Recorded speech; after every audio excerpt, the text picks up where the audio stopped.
Kollam excise enforcement and anti narcotic special squad party ഇന്ന് തൃക്കോവിൽവട്ടം കുരീപ്പള്ളി ഭാഗത്ത് നടത്തിയ പരിശോധനയിൽ ഉദ്ദേശം 12.5 ഗ്രാമോളം MDMA-യും ഹൈബ്രിഡ് ഇനത്തിൽപ്പെട്ട കഞ്ചാവുമായിട്ട് കുരീപ്പള്ളി മോഡേൺ ബംഗ്ലാവിൽ വാടകയ്ക്ക് താമസിക്കുന്ന നജീം മകൻ നൗഫൽ എന്നയാളെ അറസ്റ്റ് ചെയ്തു.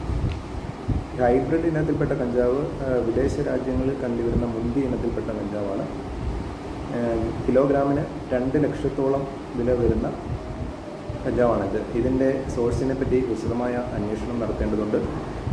ജില്ലയിലെ പ്രധാന മയക്കുമരുന്ന് വ്യാപാരിയാണ് അറസ്റ്റിലായ നൗഫൽ എന്നാണ് പ്രാഥമികമായ അന്വേഷണത്തിൽ മനസ്സിലാവുന്നത്.